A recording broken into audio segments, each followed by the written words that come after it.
سید ضمیر حسن مرحوم کی روح کو ایصال ثواب۔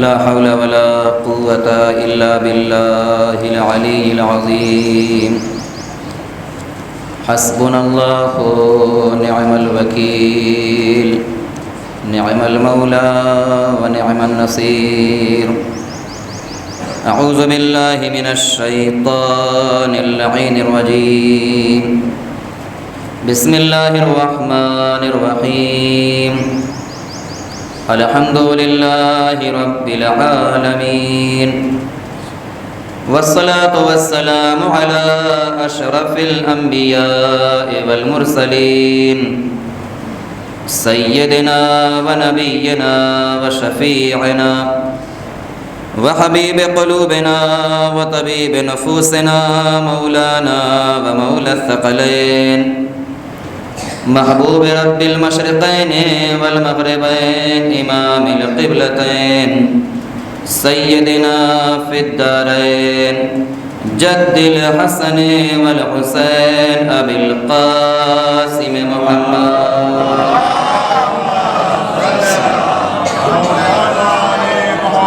وعلى أهل بيته الطيبين الطاهرين المعصومين المظلومين المنتخبين المنتجبين الذين أذهب الله عنهم الرجس وطهرهم تطهيرا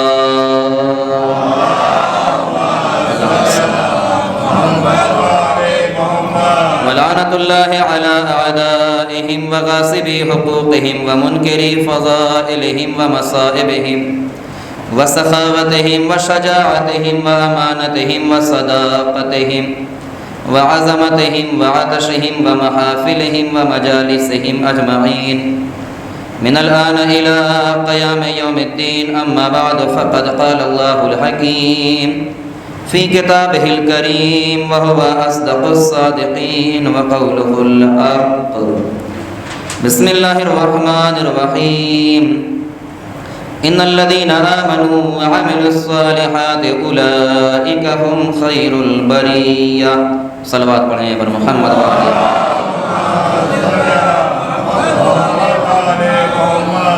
حضرات گرامی قدر سامعین کرام بزرگان معز و ملت برادران ایمانی و اسلامی خدا بند عالم کا لاکھ لاکھ شکر ہے جس نے اس حقیر کو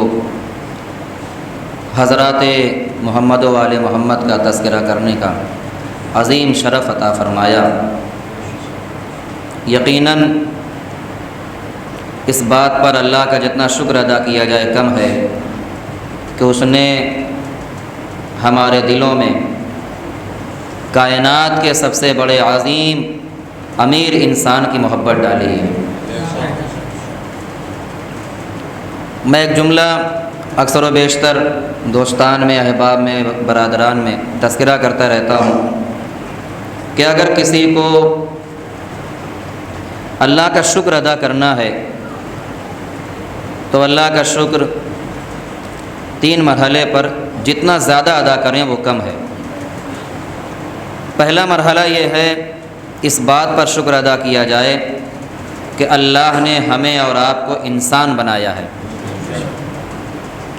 اگر بات آپ تک پہنچے گی تو انشاءاللہ ضرور تائید فرمائیے گا تاکہ حوصلہ بھی بلند ہو۔ اس کو ذرا درست کر دیے ورنہ پوری مجلس ایسی ہو جائے گی بھائی۔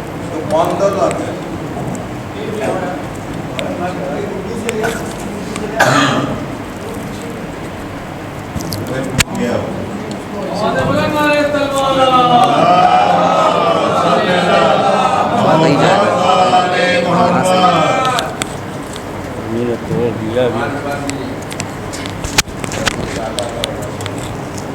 رہنے دیں بغیر مائک کے پڑھنے کے ابھی یہ ہے نا یہ تو اس کا ہے. دونوں کا چلے گا آپ کوئی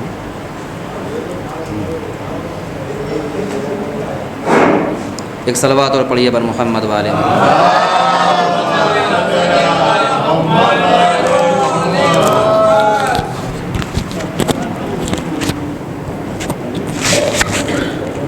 تو اس کو ہٹا.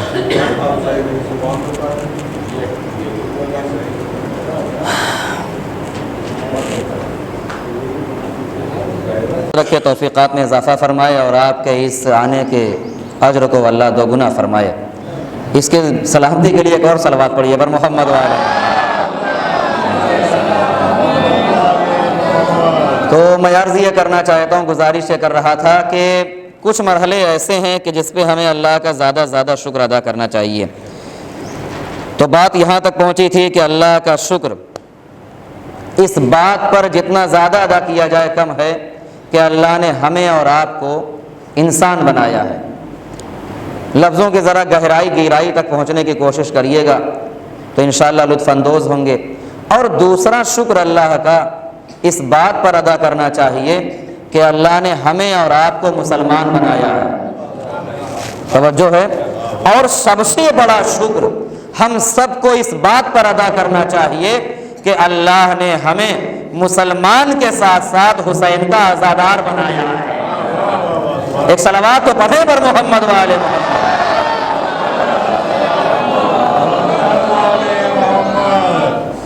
تو اس بات کو میں اس لیے تذکرہ کر رہا ہوں کیونکہ اگر ہم پوری زندگی سجدہ شکر میں گزار دیں اس بات پر کہ اللہ نے ہمارے دل میں ولایت عالی بخشی ہے تو کبھی بھی سجدہ شکر مکمل نہیں ہوگا, کیونکہ یہ ایک ایسی شے ہے کہ جو ہر کسی کو نصیب نہیں ہوتی.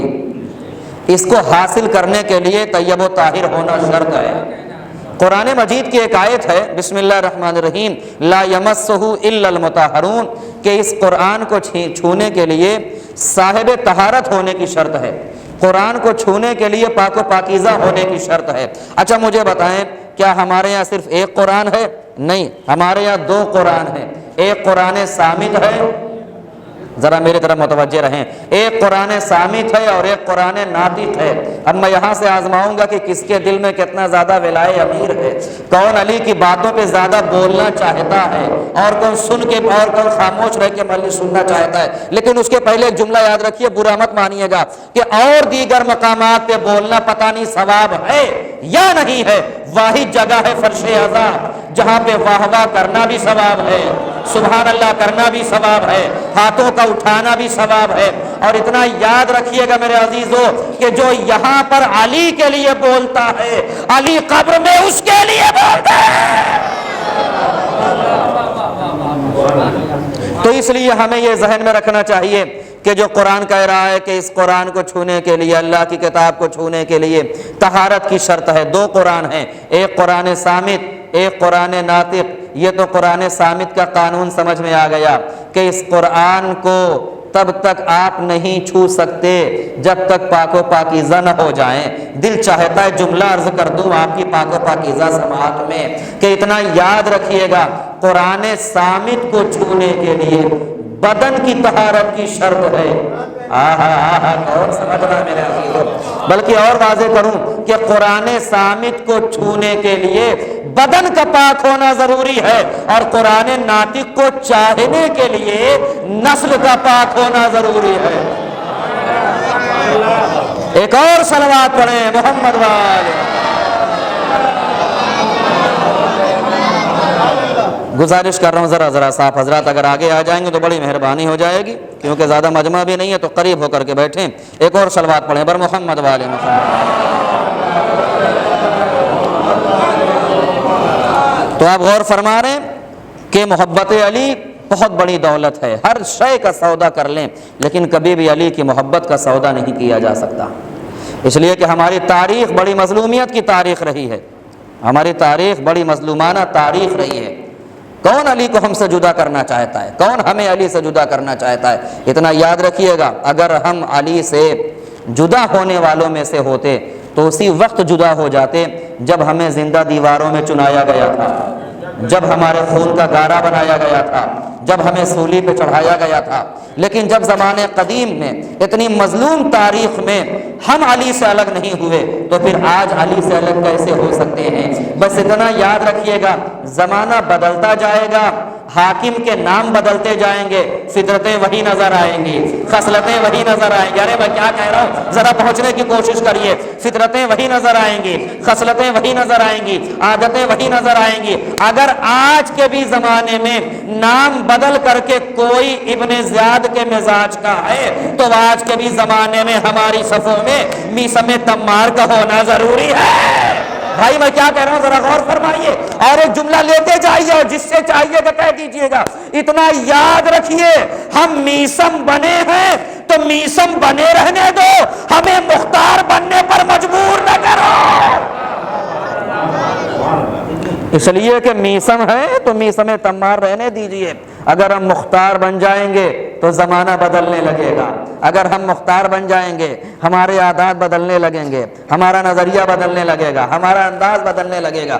آئیے اسی چیز کو تو قرآن نے بیان فرمایا ہے، ان الذین آمنوا وعملوا الصالحات اولئک هم خیر البریہ، کہ سورہ بینہ کی آیت ہے کہ ارشاد ہوتا ہے کہ بے شک جو لوگ ایمان لے کے آئے، بہت توجہ سنیے گا، جو لوگ ایمان لے کے آئے اور جنہوں نے نیک اعمال انجام دیے، اللہ ان کی جزا بتا رہا ہے، اللہ ان کا نتیجہ بتا رہا ہے کہ ایسے لوگوں کا اسٹیٹس کیا ہوگا، ایسے لوگوں کا درجہ کیا ہے، کس منزل پہ ہیں، جو ایمان لے کے آئے پلس عمل صالح انجام دیا۔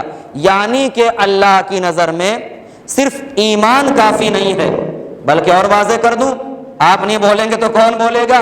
اللہ کی نظر میں خالی ایمان کافی نہیں ہے، یعنی اللہ کی نظر میں صرف علی کی محبت کا دعویٰ کرنا کافی نہیں ہے، اللہ کی نظر میں صرف علی کی محبت کا دعویٰ کرنا کافی نہیں ہے، بلکہ علی کی محبت کو اپنے اعضاء و جوارح میں اتارنا ضروری ہے، اپنے وجود میں اتارنا ضروری ہے۔ اسی لیے تو امام نے فرمایا تھا کہ ہمارے چاہنے والوں کو کبھی یہ کہنے کی ضرورت نہیں پڑے گی کہ میں علی کا چاہنے والا ہوں، میں حسین کا عزادار ہوں، میں نقی کا ماننے والا ہوں، میں تقی کا ماننے والا ہوں، میں جعفر صادق کے نقش قدم پہ چلنے والا ہوں۔ نہیں، بلکہ ہمارا چاہنے والا اتنے خوبصورت عمل انجام دے گا کہ لاکھوں کے مجمع میں بھی ہوگا تو خوشبو کے ذریعے پہچان لیا جائے گا۔ آج پوری دنیا میں سب کی بات نہیں کر رہا ہوں، آج پوری دنیا میں جو پہچان شیعت کی ہے، اتنی حسین پہچان، نہیں ایک فقرہ اور لفظ صرف کرنا چاہتا ہوں، اتنی حسین پہچان اور اتنی بے داغ پہچان، ہائے ہائے بھائی ذرا سا غور فرمائیے، اتنی حسین پہچان اور اتنی بے داغ پہچان کسی قوم کی نہیں ہے۔ اور آپ دیکھیے، حقیقت تو یہ ہے کہ دنیا کی ہر قوم کا تعارف، دنیا کے ہر قوم کی پہچان اپنے اپنے گھروں سے ہوتی ہے۔ شیعہ ایک ایسی قوم ہے جس کی پہچان اپنے گھر سے نہیں، حسین کے گھر سے ہوتی ہے۔ میں نے فقرہ پڑھا ہے بھائی، میں نے جملہ صرف کیا ہے، مجھے اس کی داد چاہیے تھی۔ حسینیوں کی پہچان، شیعوں کی پہچان اپنے گھروں سے کم ہے، آقا حسین کے گھر سے زیادہ ہے، اس لیے کہ ہمیں اس گھر سے جو عزت ملی کسی گھر سے نہیں ملی۔ اسی سے متصل ہو کر کے ایک جملہ اور صرف کروں، اتنا یاد رکھیے گا، دنیا میں بڑے سے بڑے امیر کو آپ دیکھیے، بڑے سے بڑے رئیس کو دیکھیے، بڑے سے بڑے دولت مند کو دیکھیے، ایک شہر میں گھر ہوگا، دو شہر میں گھر ہوگا، ایک ملک میں گھر ہوگا، دو ملکوں میں گھر ہوں گے، تین ملکوں میں گھر ہوں گے، لیکن دنیا میں کوئی امیر ایسا نہیں ہے جس کا گھر دنیا کے گوشے گوشے میں ہو۔ نہیں، مجھے لگ رہا ہے کہ میں پڑھ نہیں پا رہا ہوں یا سمجھا نہیں پا رہا ہوں۔ اگر بات آپ تک پہنچ رہی ذرا انصاف کریے بھائی، ذرا سا بولیے گا تاکہ حق ادا ہو جائے جملے کا، میرے آنے کا بھی اور آپ کی تشریف آوری کا بھی۔ دنیا میں صرف علی کی ذات ایسی ہے، صرف حسین جیسا امیر ایسا ہے جس کا گھر دنیا کے ہر ملک میں ہے، ہر ملک کے ہر شہر میں ہے، ہر شہر کے ہر قریے میں ہے، ہر قریے کے ہر گاؤں میں ہے، ہر گاؤں کے ہر محلے میں ہے۔ یقین نہ آئے تو مجلسوں کو اٹھا کے دیکھو، یقین نہ آئے تو عزاداری کی تاریخ اٹھا کر کے دیکھو، یقین نہ آئے تو شیعوں کی بستی کو اٹھا کر کے دیکھو۔ اگر کسی بھی جگہ پر 5 5 بھی گھر شیعوں کے ہیں، اپنے گھروں کی فکر بعد میں ہوتی ہے، حسین کے گھر کی فکر پہلے ہوتی ہے۔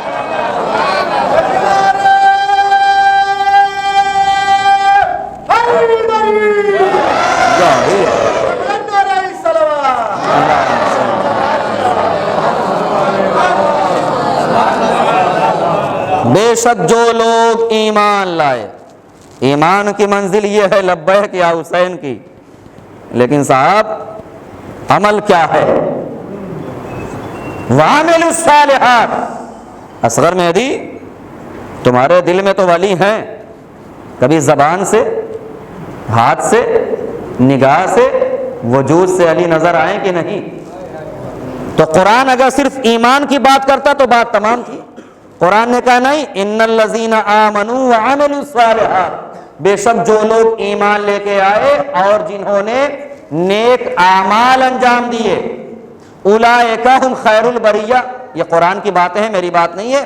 قرآن کہہ رہا کہ ایسے لوگوں کی جزا یہ ہے کہ وہ روئے زمین پر اللہ کی بہترین مخلوق ہیں، خیر البریہ، بہترین مخلوق ہیں۔ لیجئے یہ آیت نازل ہو گئی، بیٹا بیٹھ جائیے، یہ آیت نازل ہو گئی، اور آیت جب نازل ہوئی تو اس وقت رسول اللہ یہ کو تنہا نہیں تھے، مسجد میں بیٹھے ہوئے تھے، ساتھ میں کچھ اصحاب بھی بیٹھے ہوئے ہیں۔ جیسے ہی آیت نازل ہوئی تو ظاہر سی بات ہے، عرب تھا، عربی زبان تھی، عربی زبان میں قرآن آیا، کہاں ترجمہ سمجھانے کی ضرورت ہے، سب کے سامنے مطلب واضح تھا۔ ارے واہ، بڑی زبردست آیت نازل ہوئی ہے کہ جو لوگ ایمان لائے، عمل صالح انجام دیا، وہ روئے زمین پہ اللہ کی بہترین مخلوق۔ اس کا مطلب یہ ہے کہ ہم اللہ کی بہترین مخلوق ہیں۔ تو انہی میں سے ایک صاحب اٹھے جو بڑے عمر دراز تھے، ان کا نام اسی لفظ میں چھپا ہوا ہے، مولا سلامت رکھیں آپ کو، بڑا ہوشمند مجمع ہے، آپ کو مولا سلامت رکھیں۔ تو انہوں نے کہا یا رسول اللہ، کیا اس آیت کے مصداق ہم ہیں؟ یہ آیت میری شان میں نازل ہوئی؟ رسول اللہ نے کہا لا واللہ، نہ، قسم خدا کی تمہاری شان میں یہ آیت نہیں آئی ہے۔ بھائی میں تو تفسیر بیان کر رہا ہوں، باقی آپ پہ چھوڑ رہا ہوں، آپ جیسے چاہیے گا سنیے گا، لیکن مجھے اتنا پتا ہے کہ یہاں کے مومنین کا بولنا اس بات کی دلیل ہے کہ آپ شخصیت پرست نہیں ہیں، آپ فضیلت پرست ہیں۔ میں کیا کہہ رہا ہوں، آپ ناموں پہ نہیں بولنا چاہتے، آپ علی کے ذکر پہ بولنا چاہتے ہیں۔ ہماری شیعہ قوم میں ایک اختلاف کی وجہ یہ بھی بن گئی ہے کہ ہم ذاکروں کے نام پہ داد دیتے ہیں، ذکر پہ داد نہیں دیتے۔ صلوات پڑھیے بر محمد و آل محمد، کچھ کہہ گیا میں، ذرا غور کریے گا، بدلیے اس چیز کو میرے عزیزو۔ ذکر پسند کرنا چاہیے انسان کو، نہ کہ ذاکری پہ داد ہو، ذکر پہ داد ہونی چاہیے، اور وہ حق ماشاءاللہ آپ ادا کر رہے ہیں۔ مولا آپ کو سلامت رکھے اور آپ کی توفیقات میں مولا اضافہ فرمائے۔ اچھا، ایک صاحب کھڑے ہوئے، بٹھا دیا رسول اللہ نے، لا واللہ، نہیں، یہ آیت آپ کی شان میں نازل نہیں ہوئی ہے۔ اب دوسرے صاحب ترتیب سے کھڑے ہوئے، ترتیب تو آپ جانتے ہی بھائی صاحب، دوسرے صاحب کھڑے ہوئے، یہ آیت، اچھا یہ ظاہر سی بات ہے، ذہن میں یہ بات ہے کہ ہم ہی لوگ تو بزرگان میں ہیں اور قربت رکھنے والوں میں ہم ہی لوگ ہیں، لیکن میں کہنا یہ چاہتا ہوں، میرا جملہ جو سمجھ جائے وہ خالی دعا دے دے گا، کافی ہے۔ مولوی صاحب سے بھی بڑی توجہ، دعاؤں سے نواز دیجئے گا۔ ضروری نہیں ہے کہ صحبت ہو تو قربت بھی ہو، ضروری نہیں ہے کہ صحابی ہو تو قریبی بھی ہو۔ میں کیا کہہ رہا ہوں بھائی، اس لیے کہ صحبت قربت کی دلیل نہیں ہے، بلکہ ساتھ دینا، وفاداری کرنا، سچائی، ایمانداری، وفاداری قربت کی دلیل ہے۔ کبھی بھی صحبت قربت کی دلیل نہیں بن سکتی، اتنا یاد رکھیے گا۔ تو انہوں نے یہ سوچا کہ صحبت کا شرف ہے ہمیں، تو ترتیب سے آپ کھڑے ہوئے، یہ آیت پھر میری شان میں نازل ہوئی ہوگی؟ لا واللہ، نہ، قسم خدا کی تمہاری شان میں یہ آیت نہیں آئی۔ اب وہ بھی بیٹھ گئے۔ اب حسب مراتب، ترتیب کے اعتبار سے آپ کا نمبر آیا، آپ کھڑے ہوئے، یا رسول اللہ پھر یہ آیت تو ہماری ہی شان میں آئی ہے۔ اچھا کمال سنیے، ان لوگوں کو اٹھنے کا اور بولنے کا موقع کیوں ملا؟ یہ خطابت کا لفظ ہے بھائی، جیسے چاہیے سن لیجئے۔ ان تینوں کو اٹھنے کا اور پوچھنے کا اور بولنے کا موقع کیوں ملا؟ وہ موقع اس لیے ملا کہ یہاں پہ فی الحال علی نہیں تھے۔ میں بزرگان سے توجہ چاہتا ہوں قسم خدا کی، ان کو اٹھنے کا بولنے کا موقع اس لیے ملا کہ یہاں پر علی، ورنہ علی کی موجودگی میں کسی میں جسارت تھی کہ وہ زبان بھی کھول دیتا؟ کھڑے ہونا تو بہت بڑی بات ہے، زبان کھولنا کسی کی جرات میں نہیں تھا۔ خیر جب آپ کھڑے ہوئے، یا رسول اللہ یہ آیت میری شان میں نازل ہوئی ہوگی، کیونکہ جب آپ دونوں کی شان میں نہیں تو پھر اس آیت کا مصداق میں اللہ کے رسول مسکرائے، مسکرا کے فرمایا نہیں لا واللہ، قسم خدا کی یہ آیت تمہاری شان میں بھی نازل نہیں ہوئی، ابھی یہ تینوں نے سوال کا جواب پانا ہی تھا، بیٹھے ہی تھے، اتنے میں رسول اللہ نے سامنے سے کیا دیکھا کہ باب مدینۃ العلم آ رہا ہے، ابو طالب کا لال علی آ رہا ہے، غالب کل غالب آ رہا ہے، قرآن ناطق آ رہا ہے، اور پیدا ہوتے ہی چاروں کتاب سنانے والا آ رہا ہے۔ جیسے ہی علی قریب آئے، اتنے میں مصطفیٰ نے فرمایا دیکھو یہ آیت صرف علی کے لیے آئی ہے، اور جو علی کے شیعہ ہیں ان کے لیے آئی ہے۔ بات پہنچ رہی ہے؟ یہ قرآن کی تفسیر ہے بھائی، قرآن مجید سمجھیے، قرآن مجید نے تولا تبرہ سب کچھ کر دیا ہے۔ قرآن سے ہمیں سیکھنے کی ضرورت ہے۔ علی کے حوالے سے، علی آپ خیر البریہ ہیں اور آپ کے شیعہ خیر البریہ ہیں۔ اچھا، خیر البریہ بہترین مخلوق، شیعت کی بڑی تعریفیں آپ نے سنی ہوں گی۔ آج میں شیعت کی ایک تعریف کرنا چاہتا ہوں کہ شیعت کہتے کسے ہیں، ولایت کہتے کسے ہیں، مولائیت کہتے کسے ہیں۔ کبھی بھی یہ مت سوچئے گا، کبھی بھی یہ مت سوچئے گا کہ جو شخص بہت زیادہ نعرے لگاتا ہے وہ بہت بڑا مولائی ہے۔